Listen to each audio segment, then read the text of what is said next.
Now let's talk a little bit about how video actually works. Uh, as you might imagine, this is really quite a complicated and deep subject.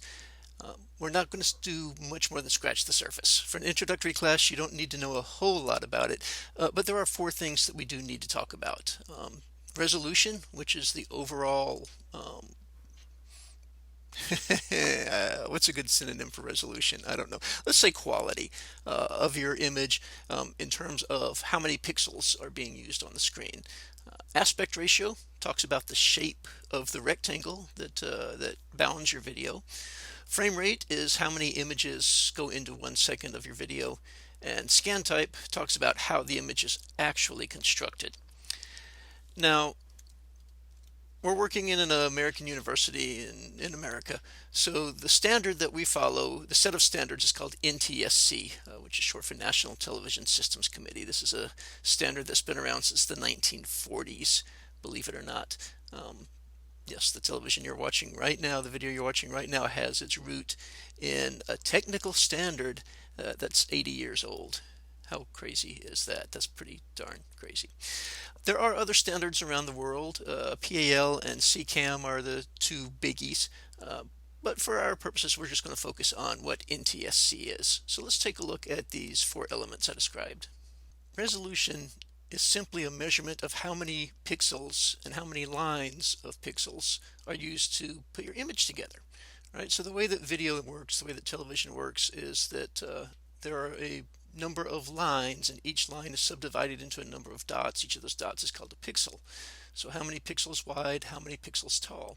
So no matter how smooth the image looks, what you're actually looking at is a series of little rectangular dots. So in the image that's on the screen right now, it looks like it's a smooth picture, right? The circles look circular, the curves look curvy. But in fact, it's put together with a series of rectangles. Now here you can see I've dropped the resolution. There are now fewer horizontal dots and fewer vertical dots. Consequently, it means each dot got larger. And you can start to see how it breaks apart. This, by the way, is called pixelization. When you start zooming in on an image and you start to see the individual pixels rather than the illusion of a curved surface, right? A pixel can only be one color. It can't share. So you can't have a pixel that's half black and half yellow. So as you look at the edges of the eye or the edges of the smile, that's why you see these little rectangular stair steps, and why you see some that are different colors, right? Some are lighter than black, but they're darker than yellow. So anyway, this is what resolution controls, how much detail shows up on the screen, how many pixels are being illuminated in order to present the illusion of an image. There are tons of possible resolutions, and typically they're measured horizontal by vertical. So the first number is always how wide the image is. The second number is always how tall the image is. This is a short list of the most common ones used in America. The list of all of them that are possible in America is in the hundreds. The list of all of them that are accepted worldwide, you get up into the thousands. It's absurd, it honestly is, but this is, a technology that, believe it or not, is still emerging. Digital video is still in its infancy. I know that it's been here your entire lives and you take it for granted, but it's changing, and it's changing rapidly. And what you consider normal today is going to seem very antiquated by the time you are retiring and you've got grandchildren and that sort of thing. It's a lot of numbers, and I don't expect you to remember all of these, but there are two that you should probably keep in mind. I'm never going to quiz you on this, not in this class. I'm not going to hold you responsible for remembering these specific numbers, and I'm never going to have a test question that asks you to generate these numbers. But when you're making your videos and you're thinking about sharing them, these are the two formats that are far and away the most commonly used today. The 1280 by 720 is popular. This is actually an old version of high definition video, but it's popular because it's smaller. The file sizes are smaller because the screen itself is smaller, which means it's easier to move it around over your bandwidth, over your limited bandwidth. Even if you've got, a cable modem, it takes a while to upload or download a video file. So 720 is still very popular. 1280 by 720 is still very popular, particularly, as I mentioned here, on social media and video streaming services. 1920 by 1080 is what we consider the common use of high definition. And it's actually the format which 4K or ultra high definition grows off of, right? It's simply you double both numbers to get to UHD. If you want to forget every number on the screen, that's fine. Like I said, I'll never quiz you on it.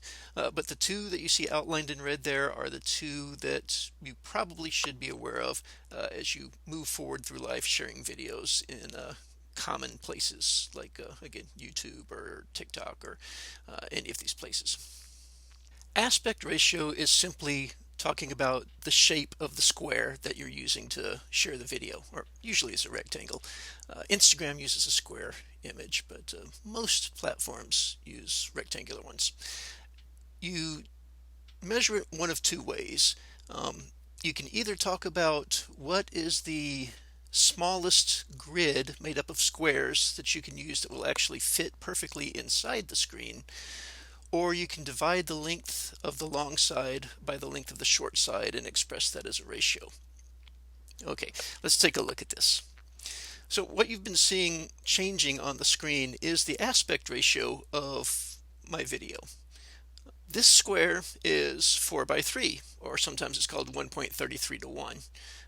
That means that it is 1/3 wider than it is tall. This is what all television was up until the 1990s.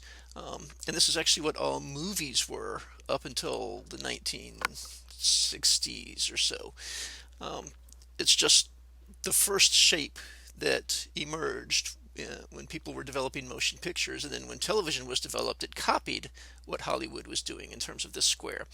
It's called 4 by 3 because the smallest grid you can put on it that's made up of squares and perfectly fits is 4 squares wide and 3 squares tall.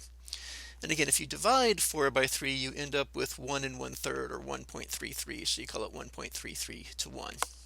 This is a wider one, and this is the common for widescreen television, widescreen computers. They don't even use the word widescreen anymore. It's just now become the common screen format. This is 16 by 9 or 1.78 by 1.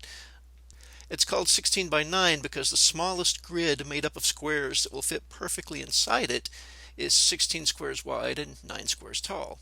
And again, if you divide 16 by 9, you come up with 1.78, thus 1.78 to 1.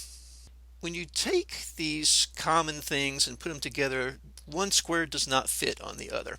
So if you take a standard definition video and you show it on a high definition screen, you end up with empty space to the left and the right. This is called pillar boxing.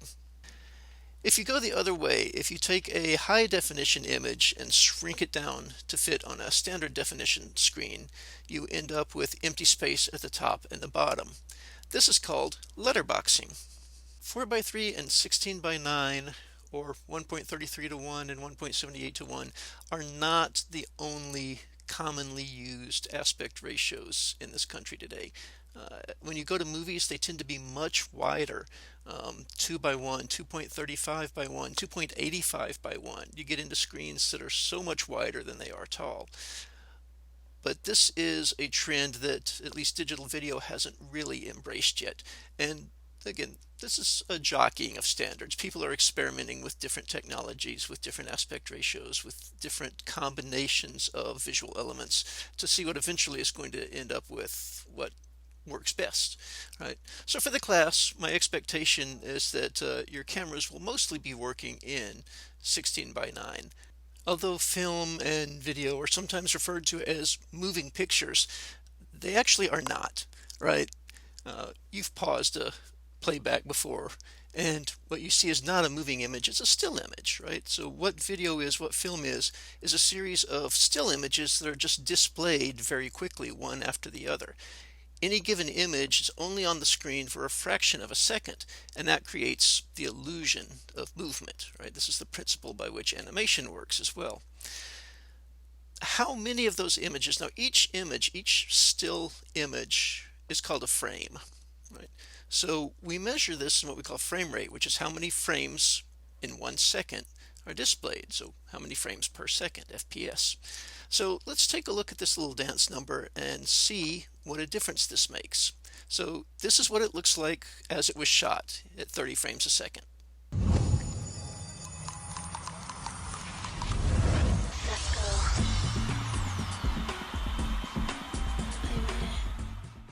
Now let's just take the same dance and see what it would look like if it had been shot much slower, say 1 frame per second.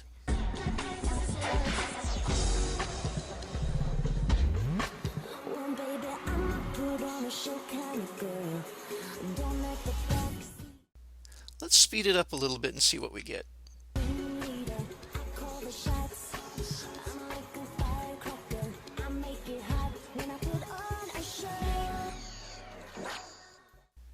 Let's speed it up a little bit more and see what we get.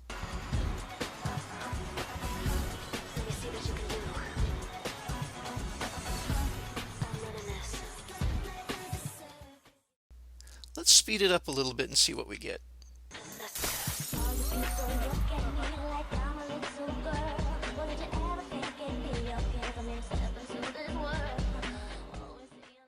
Let's take it up to 15 frames per second.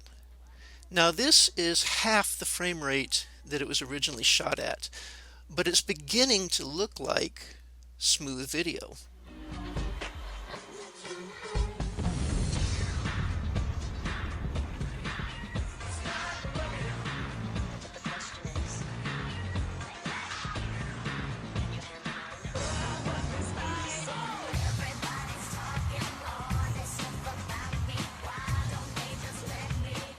So today in America, we have a double standard. Television, video,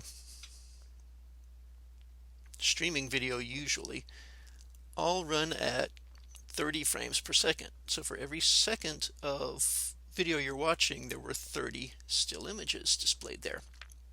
Film, and by film I mean, both digital and celluloid, but something that you would go and sit down in the theater to watch on the big screen, only runs at 24 frames a second. So there's a discrepancy there that has to be overcome when you transfer from one to the other. Okay, I'm lying to you right now. Television does not run at 30 frames a second. Film does not run at 24 frames per second. Television runs at 29.97 frames per second. Film runs at 23.976 frames per second. Yep. It's crazy, isn't it? There are technical reasons that I have no intention of getting into. If you want to remember this, that's fine. If you're playing around in your camera menu and it offers you a choice, you can shoot at either 30 or 29.97. Or it offers you a choice between shooting at 24 or 23.976. For the purposes of this class, it will not make any difference. As long as what you're shooting at and what you're editing match, you could use just about any frame rate that you wanted to. So I want you to be aware that 30 doesn't really mean 30 and 24 doesn't really mean 24, but for purposes of practical life, you can stick with this. Video is 30 frames a second, film is 24 frames a second. The way that an image is displayed on an electronic screen is referred to as scanning. This isn't a use of the word that you have probably heard before. You think of scanning as like scanning a document to convert it into a PDF. It's just a different way of talking about the same phenomenon. You have to remember, in the early days of television, what you had was a glass screen. The inside of the glass screen was painted with a chemical, phosphorus, and when phosphorus gets zapped by electricity, it glows. In the very back of the TV, there was actually a little electric gun. It shot lightning bolts, tiny little lightning bolts, and it shot them with great accuracy. So it would shoot a lightning bolt at the screen, and the spot where it hit would glow for a moment. Okay, so this ray gun in the back would aim at the screen, and it would shoot, and it would move over just a little bit, and it would shoot, and it would move over a little bit, and it would shoot, and it would continue doing that until it had worked its way completely across the screen, and then it would zoom back to the left side of the screen and start all over again, just a little bit lower down. So one line at a time, it would zap the entire inside of the screen and make all those little bits of phosphorus glow. And it would do this so rapidly that it could preserve this illusion of motion. With modern technology, with LCD screens, it's a little bit different, the electronics of how it works, but it still does the same methodology. So there are two types of scanning, at least two commonly used types that we deal with: interlaced and progressive. So let's talk about progressive scan first, because progressive scan makes sense. You start at the top left corner of the screen, row number 1, pixel number 1, and you turn that pixel on. Then you move to the one next to it, row 1, pixel 2, and you turn that on. Work your way all the way across row number 1. And again, if you're talking about high definition, that's 1920 pixels across. Then you go back and you start over on row number 2. Turn on pixel 1, pixel 2, pixel 3, work your way across the screen. And you do this for 1080 lines. Do it very quickly, obviously. But a progressive scan starts at the top and it progresses in a very linear, reasonable fashion down to the bottom. And this is how most video works today. Interlace scan works in a little bit of a bizarre way in that it draws half of the picture and then it draws the other half of the picture. So it starts by drawing the first line, and again it works in a left to right fashion, pixel 1, line 1, and then it works its way across, and then it skips a line. It jumps down to line number 3, then it jumps down to line number 5, line number 7, and it works its way from the top to bottom, only doing the odd numbered lines, right? So it draws half of the picture that way. Then it goes back to the top and it does the even numbered lines. So you start at line 2, pixel 1, and start to move your way across, and you draw the second half of the image. So each half, the odd numbered lines, that half is called a field, and it's the odd numbered field. And then the second half of the image, the even numbered ones, is called the even numbered field. But when these two fields are overlapped, it gives you a solid image. It gives you a solid frame. So it works by drawing half of the image twice. This was done to avoid a certain type of flicker that was common in older television technology. Now, if you look at the image on the screen, you can see that it looks a little bit weird. And this happens with interlaced scan because it takes time to do that first field and it takes time to do that second field. Now, it's happening very quickly, very, very quickly, 60 times a second, in fact. But if you have something that's moving rapidly, like our dancer, she will have moved during that 60th of a second it takes to do the first field before it starts drawing the second field. Right? So if you look at the parts of her body that are moving, if you look at her hands in particular, you will see that the images don't quite line up. It's very clear that the first frame, or the first field rather, is from a slightly different image than the second field, and that's because she's moving. Now, when this is played in real time, you don't see that. You only see it when the image is paused. But I point this out because if you are shooting with something, if you have a camera that's shooting interlaced scan, and you play it back on a computer that's doing progressive scan, when you pause it, sometimes you'll get weird artifacts like this. And sometimes this will actually shake on the screen. There'll be a vibration associated with this type of a thing. So if you see it, don't worry about it. There's a technical way to fix it. There's a technical reason it happened. As long as when you play the video it looks smooth, everything's going to be fine. So you've seen how resolution, frame rate, aspect ratio, and scan type all are used to define what a video image is, how it's put together. I know there's a lot of numbers in here and it can get confusing. But let's take a look at these little examples here. These are 3 very common settings that you can find anytime you go out and start downloading video and looking at the specifications. And you know everything you need to know to put these together. So right now it looks a little bit intimidating, but just remember, it's all stuff that we've talked about. So 1920 by 1080, that tells you the resolution. The 30 tells you the frame rate, 30 frames per second, and the P tells you it's progressive scan. And a lot of times, particularly like on YouTube, when you play with the drop-down quality indicator at the bottom, they won't even put all of this information. It'll just say 720p or 1080p, you know. And what that tells you, the P is always going to tell you it's progressive scan. The I will always tell you it's interlaced scan. Does it matter when you're playing it back? Not really. It only really matters when you're editing. Yeah, I promise to keep the tech as light as I can, and believe it or not, this is light. Um, Again, you don't need to necessarily remember these numbers. When we get into editing, I'll show you how to find out what the important information is about your video and how to make sure that when you edit it, you're not changing it.